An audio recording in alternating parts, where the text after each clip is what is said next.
Thanks for tuning in to Becoming Something, where we promise to keep the conversation honest and real for young adults in their 20s and 30s.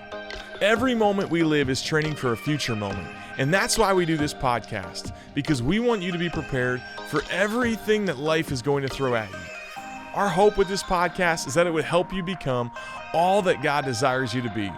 So with that in mind, let's jump right in to this week's episode of Becoming Something.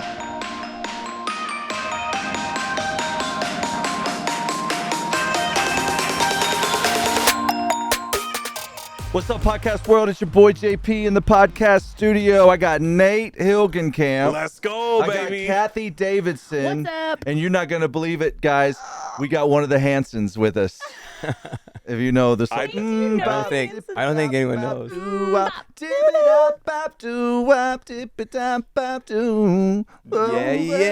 Yeah, you started You know kind of this high. I'll be for honest. for young adults? No How one old knows. is that I don't song? even know what the Hansons are. That's an elder millennial reference for sure. right. Oh man, see that happens I'm to me. disappointed in you. That was know- like I know crazy because we were like, "Hey, what were you wearing when you were 8?"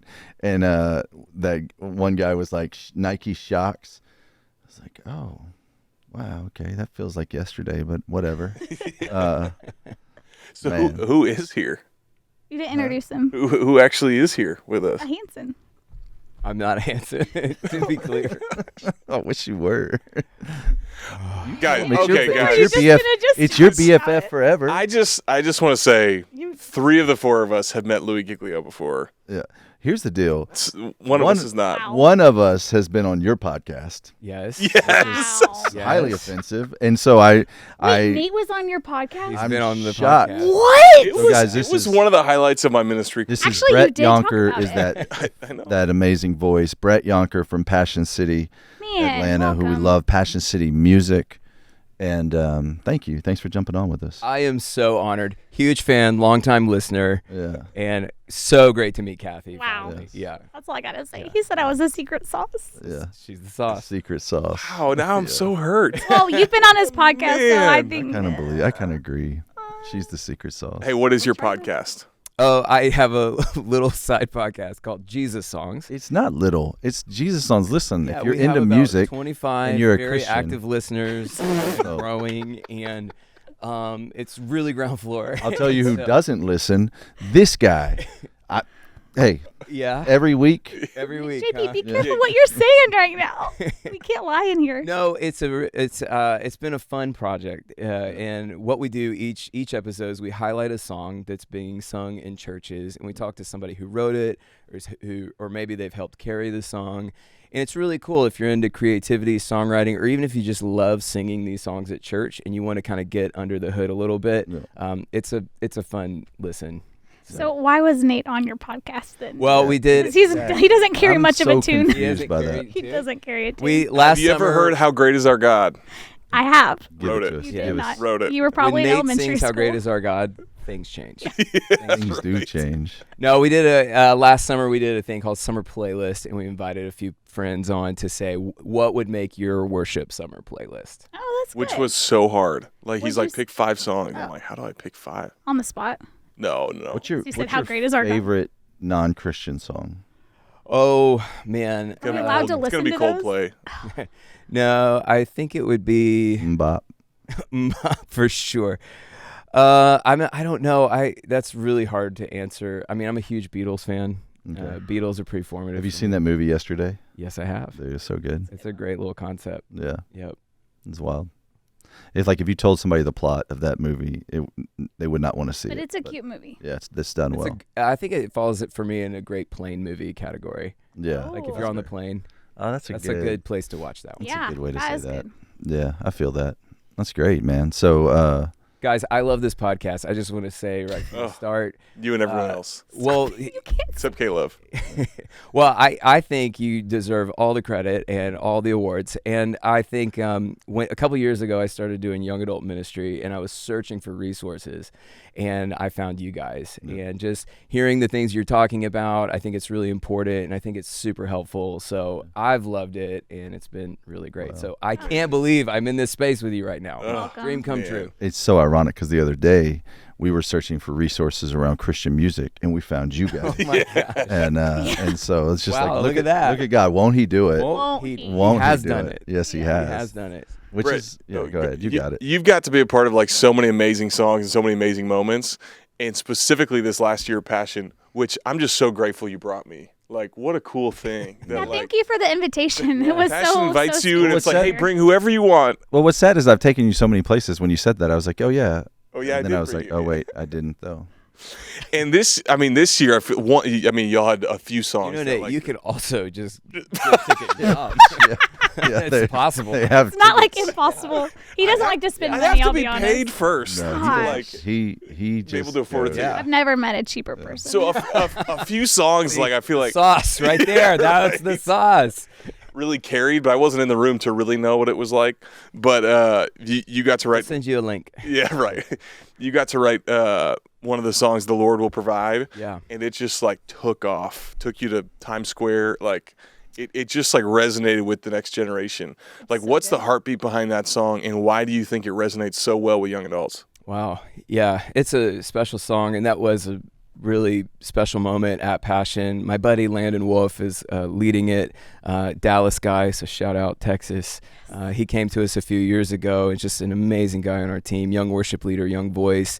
That song, really that passage in Matthew 6 has been a pretty guiding light for me and my wife Ansley through our life and journey in ministry. For years I was like, you know, when you're trying to figure out what you're doing, you're like, God, I want to go into ministry, I want to lead worship, write songs, I don't know how to do that, how is this going to work out, I need to pay rent. You know that I have rent, Lord. Yeah. You know, and but that verse, seek first the kingdom and everything else will be added, has kind of been like a guiding light for me when I had to make decisions. So it always kind of, when I'd get really stressed about like, you know, how's this all going to work? I remember in the early days of Passion City Church, I used to lead worship every Wednesday night at a youth group on Wednesday nights, and doing that kind of paid our rent. But we were starting a student ministry at our church, and so I felt like I really needed to lean fully into like what was happening, and so stopped leading worship there. And then over the course of the next 6 months, God. 2 checks came in that completely covered our rent for those 6 months. Wow. And so I just, it was so small, but it was so personal. And so it was just, our life has been filled with a lot of moments like that. And worry and anxiety has been a part of our family's story, things that we've been having to process and wrestle with and really see God work through. And so those verses have been really special. And last fall, I got with a couple buddies, Chris Davenport, who's a phenomenal songwriter, Jess Cates, also incredible songwriter.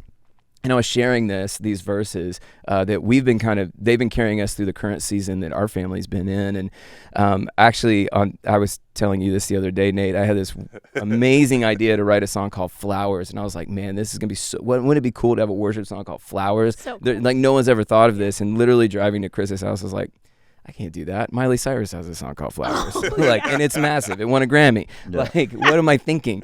And I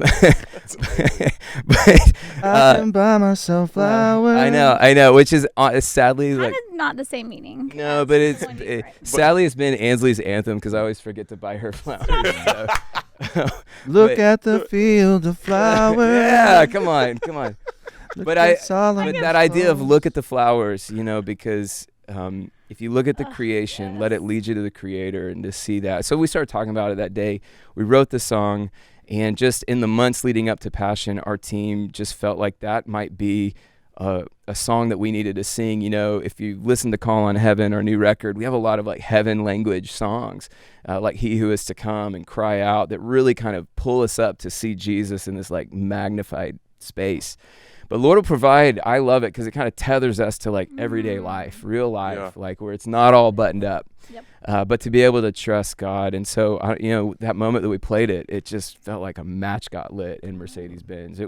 I wasn't even on stage when it happened. Landon was leading. I was like, my mouth was like wide open, just taking it all in and just seeing God touch the lives of students. It was pretty powerful. Yeah. What's the bridge? I'm trying to I can't get it in my Seek head. first the kingdom.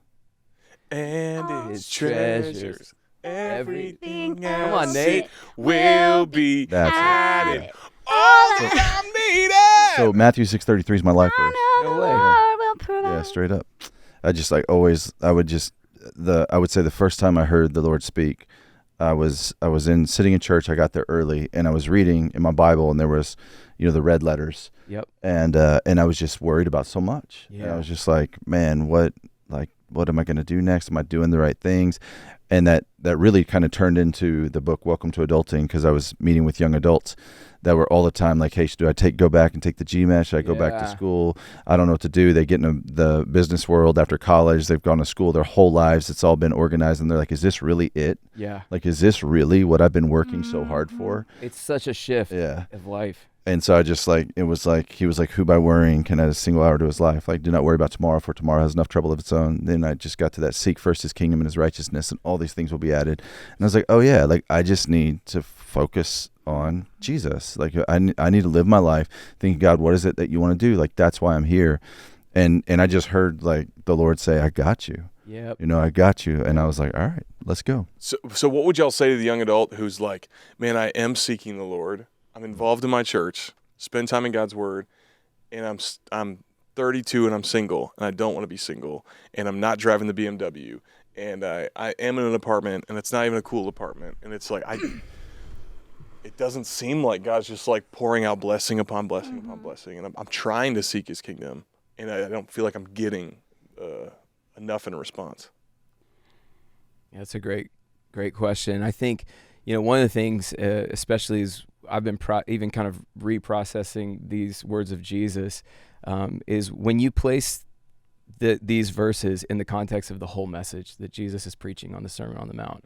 He opens the whole message with saying, blessed are the poor in spirit. So blessed are the people who need something. Wow. Because when you actually recognize that you have need in your life, you're ready for the kingdom of God. You're primed for God to move and to work in your life. So having needs is okay, because like that's when God wants to step in and move and work in your life. And He's actually trying to like say, don't be so preoccupied with the things with the world around you. Your Father in heaven knows you have needs. He knows them. If He's aware of the sparrow and He's aware of the flower, how much more than it's really cool. Like in the scripture there, He's saying if it's true of the lesser thing, it's even more true of the greater thing. Right. That's how the powerful of that argument that He's giving. And He's trying to call us up into a kingdom that's beyond this world. Yep. And so it's okay that we have needs in this world. The Father wants to meet those. He wants to like those specific things.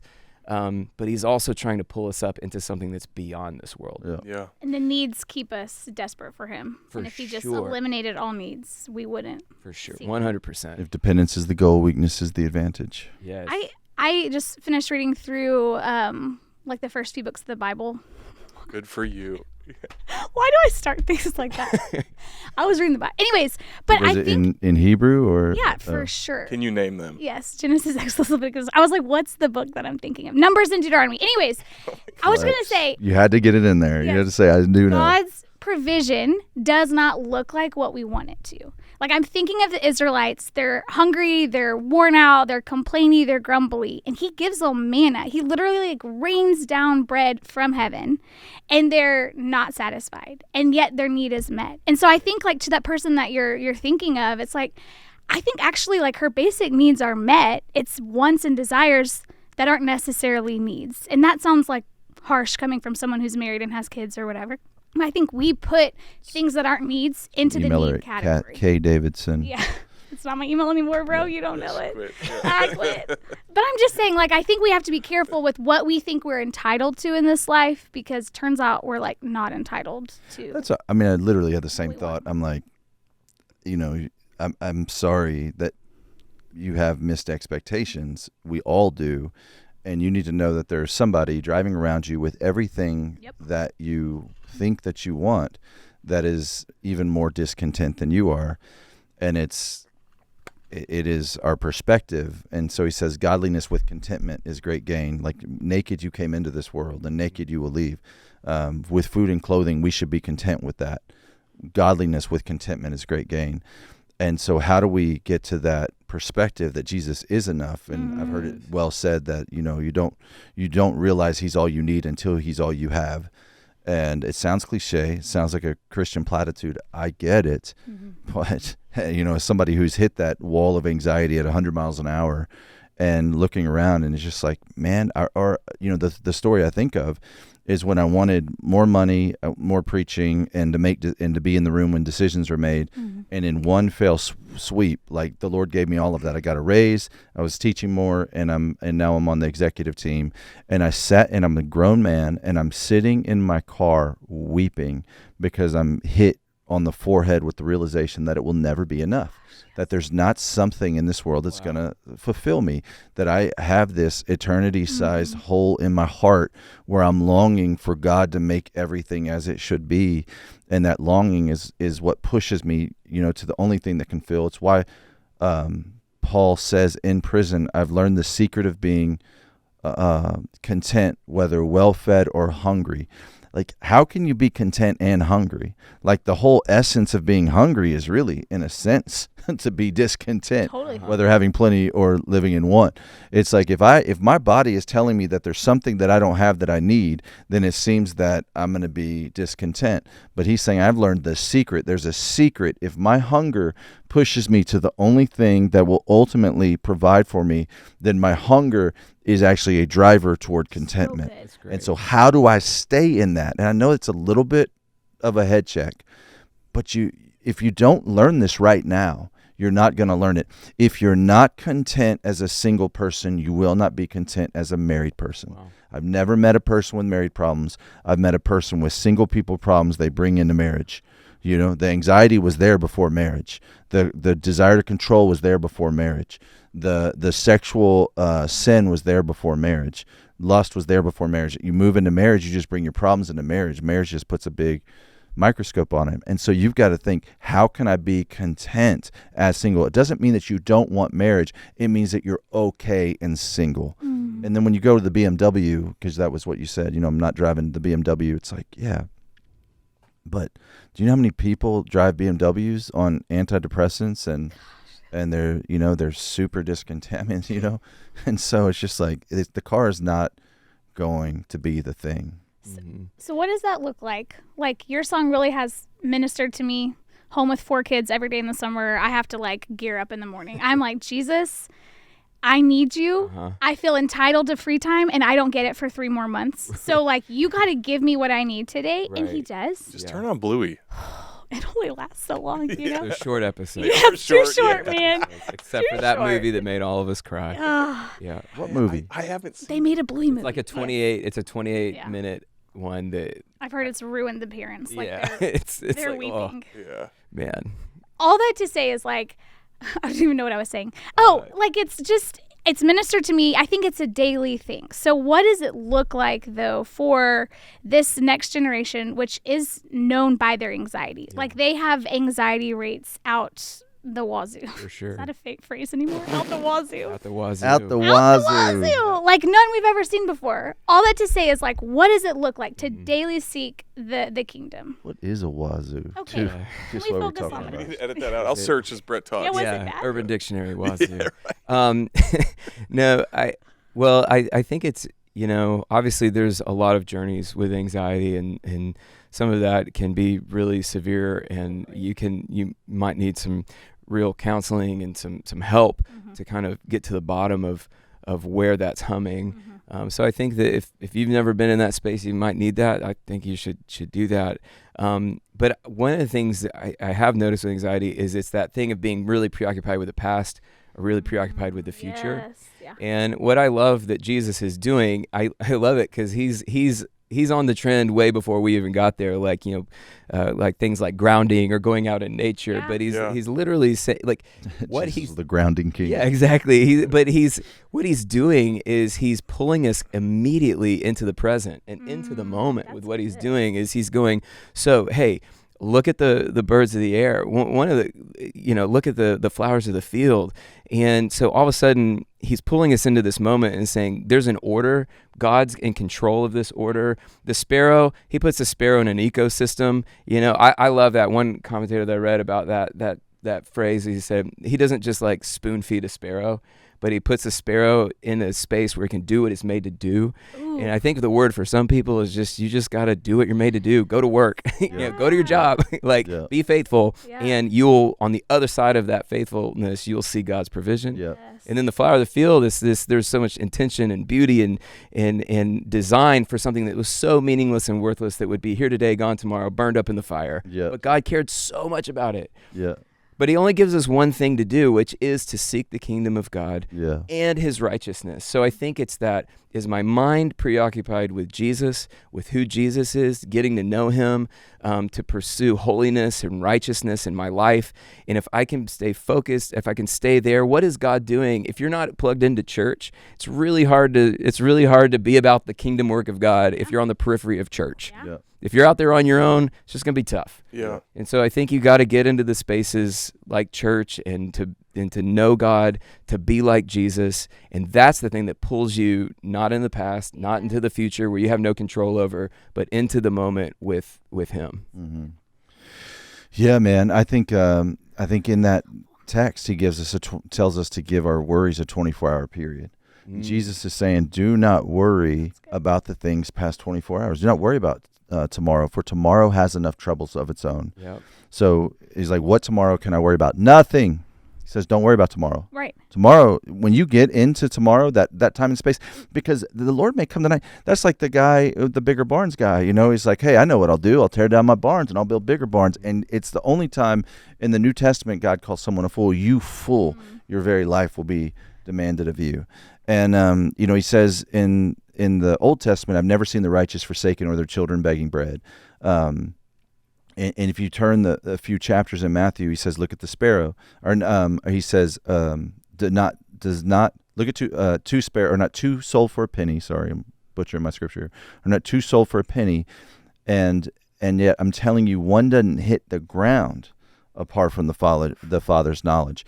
And so, like, if God has this sober awareness of worthless birds, like he cares for you so much. And you can say, yeah, but Christians starve to death all the time. To which I would say, and I'm going to be provocative, I would say, who? All right? And here's why I say that, because maybe you're going to be like, no, but then, and you're going to go, yeah, but I know, and I've had this cousin who's friend, or I went to this, third world country, and I'm just like, who? And I'm not saying they don't. I'm asking you, who? Like, prove who? Because the reality is, every Christian personally, God has provided for. Yeah. So what are you complaining about? Right? Like in your ecosphere, in the operation where right now, you're probably listening to this in some place where the temperature's controlled. If you're hot, you can just go to and push a button on the wall. And if you want water, like you're going to walk to a knob and you're going to choose, I want hot water or cold water, or maybe I want purified water. Maybe I'm going to go to the refrigerator, right? And that's not true for all of you. Right. But man, let's be honest, for a lot of you, that is the reality. And maybe you're like, man, you don't know. I'm living in my car right now. And I'm like, you've got a car to live in? Wow. Like, there's always a perspective to change for us. And I think if you're like, no, because I'm sure we got some listeners right now laid up in the hospital, and maybe they just got the diagnosis, and maybe they only have so much to live. And I'm saying, hey, man, we still have the kingdom. Like we get to go and be with God forever and ever and ever. And when did heaven stop being enough? Like, when was that not enough? Like, when we're going to get to God and be like, I can't believe I was a virgin down there. I can't believe that I never got to make 7 figures. What in the world? I never got to make 6 figures. What were you thinking? It's like, nobody's having that conversation with God. Like, if you have Jesus, then you have a glorious inheritance forever and ever and ever and ever and ever. And you got to renew your mind around that. We have to maintain that hope at all times. I think when I think of the Sermon on the Mount, particularly the do not worry section, I feel like when people read that, they're like, yeah. like sounds nice. I don't think we take it seriously that Jesus commands us not to worry, because anxiety, like I said, it's the air we breathe as a culture, and everyone is worried. Everyone's anxious. It's so natural to be like, oh yeah, I'm worried about this. You know, I'm stressed about this. Why are you? Yeah. But I'm like, it's so normative that like Jesus, his upside down kingdom, turns that on its head. And yet I don't think we take it seriously. Like, what if he really wants us to go outside and look at the birds? Yeah. When I go on a prayer walk and I notice like the flowers and the birds, it does calm me down. Right. Maybe God I don't think it's like like, I oh, don't think just it's an like a parable. idea. Yeah. It's Yeah. like, no, actually do it and put a limit on your worries. And I think the thing that's really freeing is it's not to say that we won't worry about stuff. I mean, Jesus, what he's trying to do, he's trying to, again, call us up into this greater kingdom. He goes, even the pagans worry about these things. They worry about what they're going to wear, what they're going to have. Like we need to look different. But he's trying, we need to look different. But what I love, like if you flip over to Peter, right, where he's saying, so cast all your cares on him because he cares for you. And so what that says is like, I am going to have worries. I am going to have cares. But I don't have to carry that alone. But I have a Father in heaven who's going to carry that for me. You have a plan. Not even with me, but he carries that for me. And so that's not the stuff I'm meant, kind of like what you were just saying. Like, it's not for me to worry about. But when those thoughts come, when those anxieties come, I have a place to go with it. That if you don't know God, you don't have. Yeah. I can't imagine. Yeah, man. That's good. I feel like you've said before that people don't actually do that.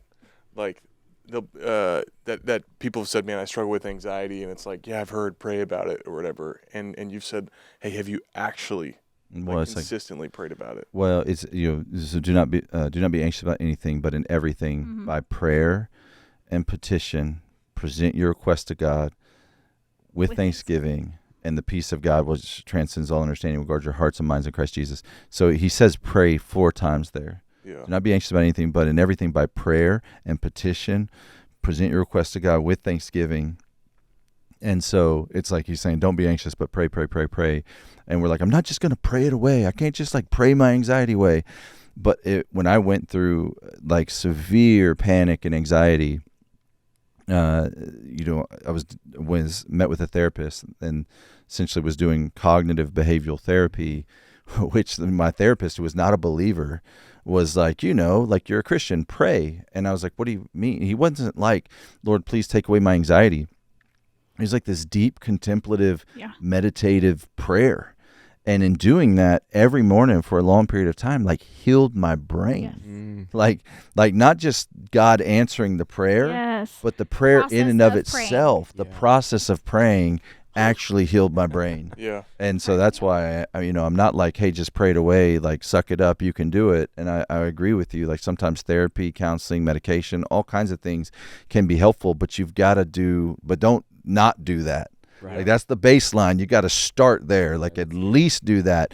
And so many people I've counseled, they just haven't, just out of frustration, because I don't, hey, I don't feel like it. It's hard. I don't feel like I can, and so they don't. And I'm like, man, it is the minimal path that God gives us to freedom and healing. Yeah, and I've heard you said serve other people. Yeah, because so much anxiety is like, what if this happens to me? What about me? And you're like, man. Like serve someone else, and you'll stop thinking about you as much. Yeah. Or dance. Or dance. I just that's crazy. Did you see that? Dance, that yes. The latest study said that dancing is more effective in healing anxiety and depression than SSRIs, which is selective serotonin reuptake inhibitor. So it's just like, man, that's fast. I mean, listen, don't email me. I'm telling you, that's the study they just released. Google it. It's interesting. I commented on that post and I said, like, I thought Christians aren't supposed to dance. Super funny. And then a lot of people took me seriously. So here I forgot the winky face. I was joking. I love to dance. What song would get you out on the dance floor? Ooh. Oh, dude, anything. Man. Just anything guy, with a beat. Yes. My guy Montel Jordan. Okay. This is how we do it. Man, you guys go get this song though. Okay, The Lord Will Provide. Available everywhere songs are available. Spotify, Apple Music. If you want to get it on cassette, Nate has one. Bookstores. Yeah. Man, I still grew up at a time when you had to like listen to CDs. Yeah. So you guys go to your Christian bookstore. What? You said go buy a song. Yeah, you did say go buy a song. Yeah, thank We you. don't gotta You buy should it. buy it. You can just, how do you buy it? You could, What does that iTunes. mean? You could go to iTunes and still Do buy people it. So still use iTunes iTunes? still Y'all like don't sells buy it? songs? I buy every song Brett puts out. I appreciate And you that. listen to JP. every episode of his I podcast? bought that thrifted polo shirt. Or is it Lacoste today? Yeah.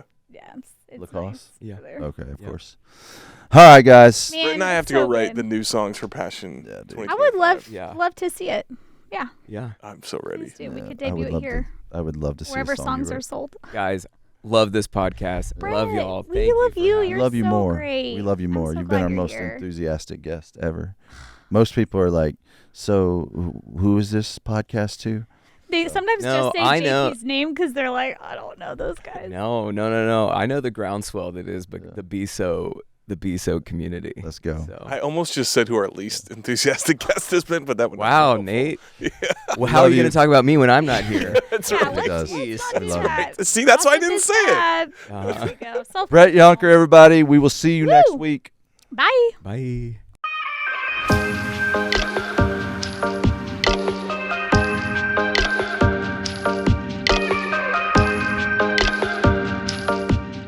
Thanks for tuning in to Becoming Something, where we promise to keep the conversation honest and real for young adults in their 20s and 30s.